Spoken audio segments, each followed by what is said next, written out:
Hello my dear students, आज आपकी Vijaya ma'am class 11th के लिए लेके आए हैं चैप्टर एडवेंचर। आप लोग भी ज़िंदगी में बहुत एडवेंचर करते हैं, लेकिन एडवेंचर को छोड़िए और एग्ज़ाम की तैयारी कीजिए।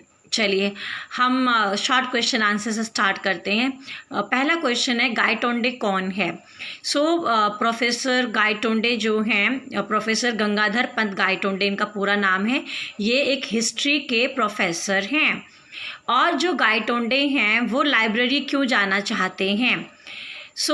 प्रोफेसर गायटोंडे जो हैं वो लाइब्रेरी जाना चाहते हैं क्योंकि वो हिस्ट्री की बुक्स पढ़ना चाहते हैं और वो जानना चाहते हैं कि जो आज का भारत है, यहाँ तक पहुँचते पहुँचते भारत किन पड़ाव से होके गुजरा है।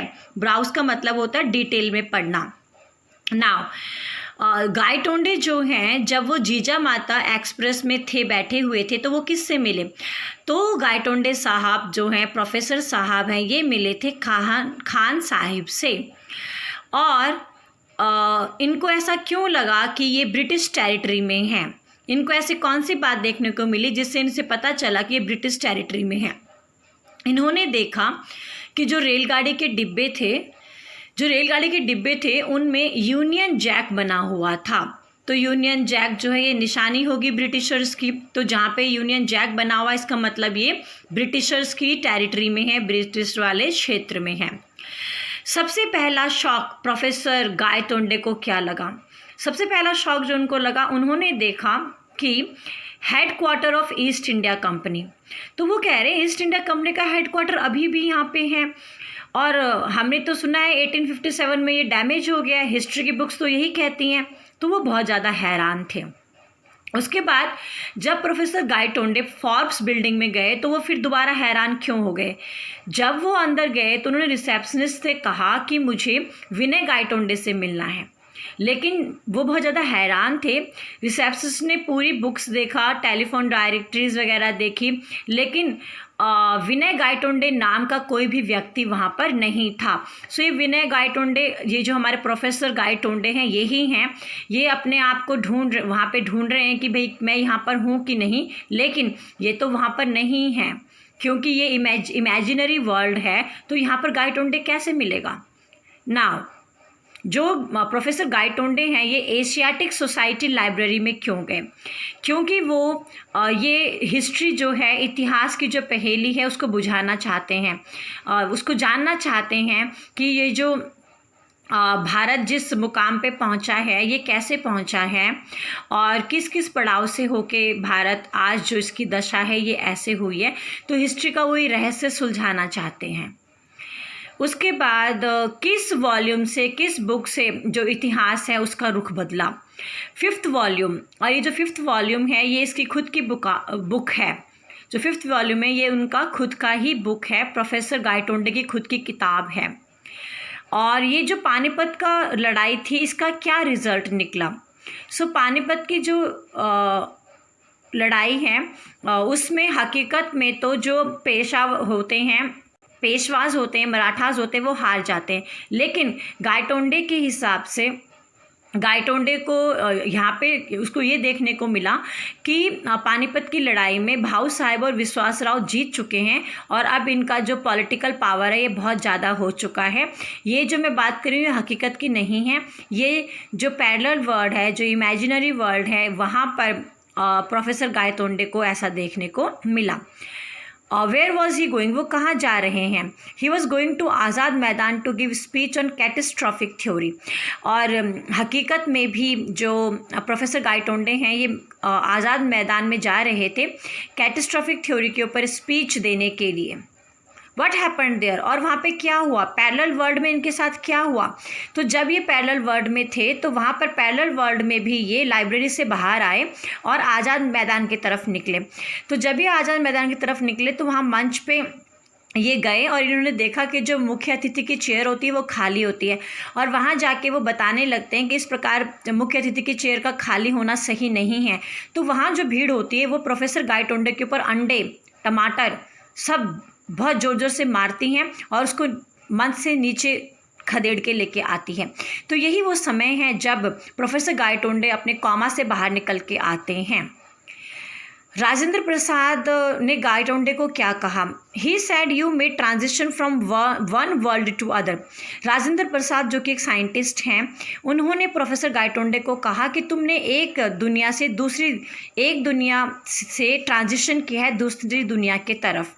ट्रांजिशन का यहाँ मतलब है कि फिजिकली गंगाधर तो प्रेजेंट वर्ल्ड में थे, लेकिन जो उनका मस्तिष्क था, उनका जो दिमाग था, वो दूसरी दुनिया की अनुभूति कर रहा था, उसको एक्सपीरियंस कर रहा था।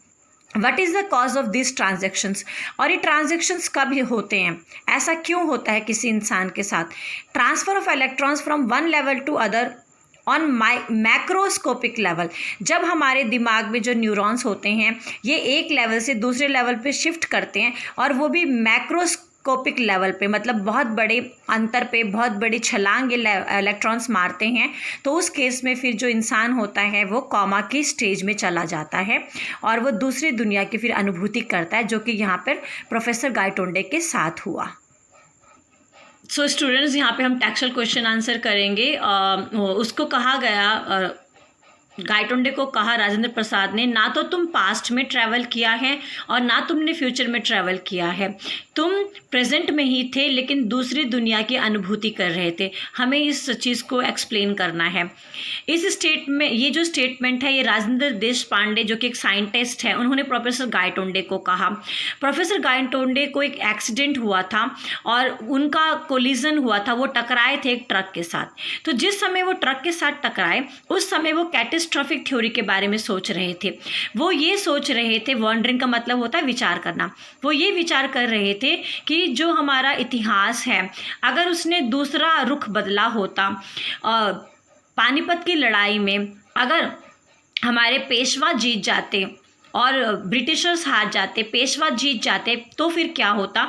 तो जो हमारा इतिहास है इसका दूसरा पड़ाव होता और आज जो हिस्ट्री है फिर वो दूसरी होती है। और जिस समय वो ये सोच रहे थे, at that time he went in comma, और उस समय जब उनका टक्कर ट्रक के साथ हुआ, उस समय वो ये सोच रहे थे और उसी समय ट्रक के बाद वो कॉमा में चले गए 2 दिन तक। और उनके दिमाग में अब वो इस दुनिया की अनुभूति कर रहे हैं जिसमें बैटल ऑफ पानीपत से जो इतिहास है उसने अपना रुख बदल दिया। अब वो उस इंडिया में घूम रहे हैं, पास्ट के इंडिया में घूम रहे हैं, अपने इमेजिनरी इंडिया में घूम रहे हैं, अपने पैरेलल वर्ल्ड में घूम रहे हैं। वहाँ पर उन्होंने ईस्ट इंडिया कंपनी का हेडक्वार्टर देखा तो वो बहुत ज़्यादा हैरान थे। उन्होंने एशियाटिक लाइब्रेरी देखी, फोर्ब्स बिल्डिंग देखी। अब वो फिजिकली तो प्रेजेंट वर्ल्ड में है उनका शरीर, लेकिन मेंटली, मानसिक तौर पे वो एक ऐसे दुनिया की अनुभूति कर रहे हैं जहाँ पर इतिहास ने दूसरा पहलू चेंज किया, जहाँ से इतिहास बदल गया। अब वो काल्पनिक दुनिया में हैं, फैंटेसी की दुनिया में है, इमेजिनेशन की दुनिया में है, पर हकीकत में ना ही उन्होंने भविष्य में कदम रखा है, ना ही वो भूतकाल में उन्होंने कदम रखा है। वो जस्ट प्रेजेंट में जी रहे हैं, लेकिन मानसिक तौर पे वो एक ऐसी दुनिया की अनुभूति कर रहे हैं जहाँ पर जो इतिहास है उसने बैटल ऑफ पानीपत में, पानीपत की लड़ाई में अपना जो रुख है वो दूसरे तरीके से कर लिया। और ये भी गायटोंडे के इमेजिनेशन में हो रहा है। अब हमारा नेक्स्ट क्वेश्चन है कि उनको कहा जाता है कि ना तो तुमने जो ये एक्सपीरियंस किया है ये बहुत ज़्यादा वंडरफुल है, बहुत ज़्यादा फैंटास्टिक है, और अगर हम कहें कि ये कैटास्ट्रॉफिक एक्सपीरियंस है तो ये भी गलत नहीं है। तो हम इस स्टेटमेंट को भी इलैबोरेट करते हैं। राजेंद्र प्रसाद ने ये बात प्रोफेसर गायटोंडे को कहा जब गायटोंडे ने नरेट किया अपना एक्सपीरियंस। नरेट होता है बताना, अपना एक्सपीरियंस बताया अपनी दूसरी दुनिया के बारे में। तो it was really true that Gaitonde was experiencing a unique India in his parallel और इमेजिनरी वर्ल्ड। अब गायटोंडे ने अपने एक्सपीरियंस के बारे में बताया कि उन्होंने ऐसे भारत को देखा है, वो ऐसे भारत में गए हैं और जहाँ पर उन्होंने बहुत अलग भारत को महसूस किया, देखा। और उन्होंने बताया कि उन्होंने एंसेंट इंडिया को देखा, और जो एंसेंट इंडिया है वहाँ पर लोग ब्रिटिशर्स नहीं हैं, लोगों के बीच में सेल्फ रेस्पेक्ट है, और ब्रिटिशर्स जो हैं वो केवल मुंबई तक ही सीमित थे। और उसके बाद जो ब्रिटिशर्स हैं उनको भारतीयों ने केवल इस तरीके से यूज़ किया कि टेक्नोलॉजी के क्षेत्र में भारत अपने सेंटर्स को बना पाए, ऑफिसेस को बना पाए, तो बस केवल ब्रिटिशर्स को जॉब पे रखा है। इस प्रकार का भारत गायटोंडे ने अपने मस्तिष्क में देखा, अपने इमेजिनरी वर्ल्ड में देखा, अपने पैरेलल वर्ल्ड में देखा। अभी जो एंशिएंट इंडिया जो गायटोंडे ने देखा है, ये सब उन्होंने अपने इमेजिनरी वर्ल्ड में देखा और उन्होंने देखा कि जो हमारा भारत है, जो हमारे भूतकाल में जो भारत रहा है, वो डेमोक्रेटिक था, वो स्ट्रांग था, वो अपने आप में सेल्फ इंडिपेंडेंट था और इस भारत पर प्रोफेसर गायटोंडे को बहुत ज़्यादा गर्व था। और इसीलिए हम कह रहे हैं कि प्रोफेसर गायटोंडे का जो एक्सपीरियंस था ये बहुत कैटास्ट्रॉफिक था, बहुत ज़्यादा वंडरफुल था, बहुत ज़्यादा अमेजिंग था। Gangadhar Pant could not help comparing the country he knew with what he was witnessing around him. Gangadhar Pant जिस कंट्री में हकीकत में रह रहे हैं और जो कंट्री उनके दिमाग में है, वो उसके बीच में कंपैरिजन करते हैं।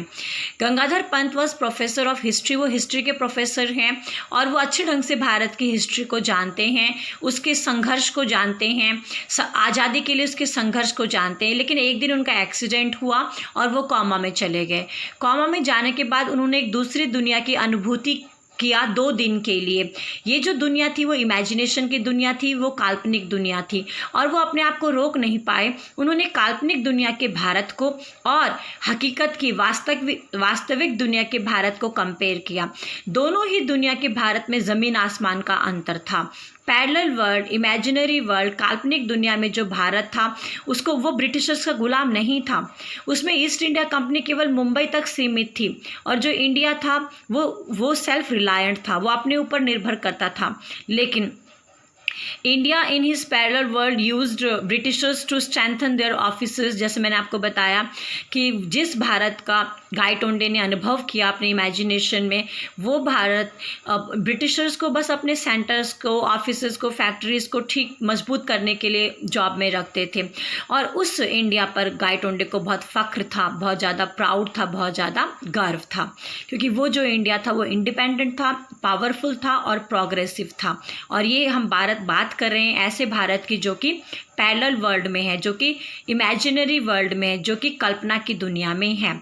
और इसीलिए गायटोंडे ने काल्पनिक दुनिया के भारत और वास्तविक दुनिया के भारत को कंपैरिजन किया और वो अपने आप को रोक नहीं पाए। स्टूडेंट्स, मुझे ये क्वेश्चन इतना इम्पॉर्टेंट नहीं लगता, बट आपके टेक्सचुअल क्वेश्चन आंसर में है तो मैं इसलिए आपको बता रही हूँ। इतना इम्पॉर्टेंट नहीं है बट आपको ईजीएस्ट तरीके में बताती हूँ, अगर आए तो आप लोग कैसे कीजिएगा। लैक ऑफ डिटर्मिनिज्म का क्या मतलब है क्वांटम थ्योरी में? राजेंद्र प्रसाद ने कोशिश की गंगाधर पंत को समझाने की कि जो वो कोमा की स्टेट में गए हैं उसका क्या कारण रहा।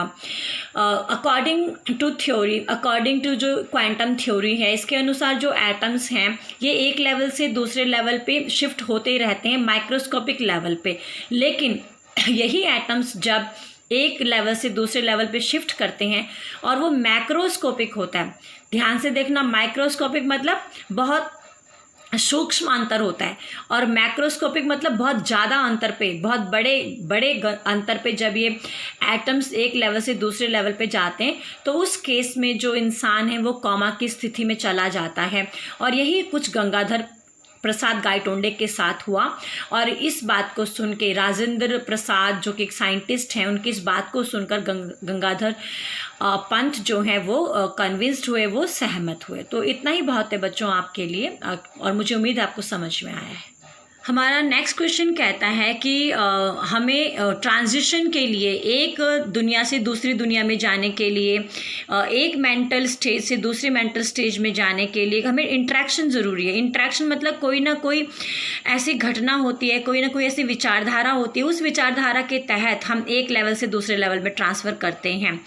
तो ये जो स्टेटमेंट है ये राजेंद्र प्रसाद ने प्रोफेसर गायटोंडे को कहा। राजेंद्र प्रसाद ने एग्जाम्पल दिया है कैटास्ट्रॉफिक थ्योरी का गायटोंडे जी को कि जो हमारी कैटास्ट्रॉफिक थ्योरी है उसकी वजह से तुम्हें इस दूसरे वर्ल्ड की अनुभूति हुई है। अगर हम वास्तविक इतिहास की बात करें तो जो मराठा हैं वो हार गए थे और जो ब्रिटिशर्स हैं उन्होंने पूरे संपूर्ण भारत में अपना कब्जा किया, अपना शासन किया। लेकिन प्रोफेसर गायटोंडे की जो पैरेलल दुनिया है, जो काल्पनिक दुनिया है, उसमें उन्होंने ऐसे भारत को देखा जहाँ पर मराठास जीत गए और ब्रिटिशर्स भारत पे रूल नहीं कर पाए। अब ये जो दोनों इतिहास है, ये जो दोनों इतिहास है, एक वास्तविक इतिहास और एक काल्पनिक इतिहास, तो गंगाधर पंत जो हैं, गायटोंडे हैं, ये कंफ्यूज हो गए। इन दोनों इतिहास के बीच में कंफ्यूज हो गए। तो तब वो अपनी स्पीच देने जब जा रहे थे आज़ाद मैदान में, उस समय वो यही सोच रहे थे कि अगर मराठा जीत जाते, अगर पानीपत की लड़ाई में मराठा जीत जाते तो हमारा भारत कैसे होता, तो हमारा भारत कैसे होता। और उसी समय जब वो ये सोच रहे थे, उनकी टक्कर हो गई एक ट्रक के साथ। और जो उनके न्यूरॉन्स हैं, उनके दिमाग में जो न्यूरॉन्स हैं, उन्होंने ट्रिगर का काम किया। वो न्यूरॉन्स तो इस बात में सोच ही रहे हैं और फिर उन न्यूरॉन्स ने इस चीज़ को आगे कैरी ऑन किया और आगे वो इस चीज़ में कल्पना करने लगे और आगे न्यूरॉन्स ने ट्रिगर का काम किया और उनका जो कॉन्शियसनेस लेवल है उसमें उन्होंने एक ऐसे दुनिया को एक्सपीरियंस किया जहाँ पर इतिहास का रुख बदला हुआ था। सो स्टूडेंट्स, ये आपकी एक्सरसाइज हैं। टू टेक इशू विद का मतलब डिस्कस करना। तो you should also take issue with exams, with the way you should deal exams. Discuss करो आप लोग एग्ज़ाम्स में कैसे करोगे, अच्छी बातों पे you should discuss. To give vent to का मतलब एक्सप्रेस करना, अपने फीलिंग्स को एक्सप्रेस करना। So we all should give vent to our feelings. Stand on one's feet, अपने पैर पे खड़ा होना। तो मम्मी पापा चाहते हैं कि उनके बच्चे अपने पैर में खड़े हों। So every parent wants their children to stand on their feet. Wound up, stop operating, जब कोई कार्यक्रम बंद हो जाता है, कोई मशीन बंद हो जाती है तो उस केस में हम कहेंगे stop operating. Meet one's match, जब इंसान को अपने ही तरह काबिल दूसरा व्यक्ति मिलता है तो हम कहते हैं he has met his own match. Now आपके चैप्टर में ट्रू फॉल्स भी हैं। तो ये जो स्टोरी है ये रियल इवेंट्स के ऊपर है, तो ऐसा नहीं है, दिस इज़ फॉल्स। स्टोरी में एक पर्टिकुलर इवेंट है जिसको हाईलाइट किया गया, ये बिल्कुल ठीक है क्योंकि बैटल ऑफ पानीपत ही है जहाँ से प्रोफेसर गायटोंडे ने सोचा था कि अगर मराठास जीत जाते तो क्या होता। तो ये जो बैटल ऑफ पानीपत है ये पर्टिकुलर इवेंट है जिसने पूरा रुख बदला है। चैप्टर में जो प्लेसेस मेंशन किए हैं ये इमेजिनरी हैं, लेकिन ऐसा नहीं है। आज़ाद मैदान, जो फॉब्स हाउस है, ये सब हकीकत में हैं। नाउ जो ये स्टोरी है ये साइंस भी इसमें विद्यमान है, तो बेटा विद्यमान नहीं है, ये पूरी स्टोरी ही साइंस पर बेस्ड ऑन है। ये बिल्कुल ट्रू है और मुझे भी बिल्कुल समझ में नहीं आ रहा है कि इंग्लिश का किसी चैप्टर में किस प्रकार एनसीईआरटी या ऑथर्स साइंस के फिक्शन को इस तरीके से डाल सकते हैं। पर फिर भी आपकी विजया मैम ने कोशिश की कि आप लोगों को चैप्टर भी समझ आए और क्वेश्चन आंसर भी समझ आए। हमारे चैप्टर के बिगनिंग में कुछ फ्रेजेस हैं, उसको भी मैं आप लोगों को समझाती हूँ। ब्लो बाय ब्लो अकाउंट का मतलब होता है डिटेल अकाउंट। किसी भी चीज़ को अगर हम डिटेल में करेंगे तो हम कहेंगे कि I told my friend blow by blow account of the party I joined yesterday. Morale booster, कोई भी चीज़ जो आपके मोरल को बढ़ाती है, आपके हौसले के बढ़ाती है, आपको उत्साहित करती है, आपको प्रोत्साहित करती है, वो आपके लिए मोरल बूस्टर है। फिलहाल विजया ट्यूटोरियल आपके लिए मोरल बूस्टर है। रेलीगेट होता है डिक्रीज़ करना, जब हम किसी के पद को कम कर देते हैं तो हम उसको रेलीगेट कहते हैं, डेजिग्नेशन कम करना। पॉलिटिकल एक्यूमेन होता है जिसको राजनीति का ज्ञान है, जिसको राजनीति की समझ है। तो यहाँ पर पॉलिटिकल एक्यूमेन हमने विश्वास राव के लिए यूज़ किया है कि उनके अंदर बहुत अच्छा पॉलिटिकल एक्यूमेन था, इसी वजह से वो भारत पर राज्य स्थापित कर पाए। डी फैक्टो मतलब एग्जिस्टिंग इन फैक्ट, फैक्ट्स में कोई चीज़ है तो हम उसको डी फैक्टो कहते हैं। यहाँ पे पेशवास के लिए ये वर्ड हमने फ्रेज यूज़ किया है डी फैक्टो। नाउ एस्टीट्यूट होता है हार्डेड इंटेलिजेंस। सो एस्टीट्यूट भी हमने पेशवास के लिए यूज़ किया है कि जो पेशवास थे इनकी जो इंटेलिजेंसी थी वो बहुत अच्छी थी, और इंटेलिजेंसी को यूज़ करके पेशवास ने ब्रिटिशर्स को यूज़ किया टेक्निकली अपने आप को फॉरवर्ड करने के लिए। डॉक्टर्ड अकाउंट होता है मैनिपुलेशन ऑफ अकाउंट, मतलब हम किसी चीज़ को मैनिपुलेट करते हैं, उसके बारे में पूरा डिटेल करते हैं कि ये कैसे हुआ, क्यों हुआ, कैसे हुआ। तो यहाँ पर जो ये 5th वॉल्यूम है, यहाँ पे जो एक बुक है भाकर, वहाँ पे उस सेंस में डॉक्टर्ड अकाउंट यूज़ हुआ है। गिव वेंट टू, जैसे मैंने आपको बताया, अपनी भावनाओं को एक्सप्रेस करने के लिए कहते हैं। सो आई होप स्टूडेंट्स आपको ये चैप्टर समझ में आया होगा। वीडियो पसंद आती है तो लाइक कीजिए, शेयर कीजिए। Thank you.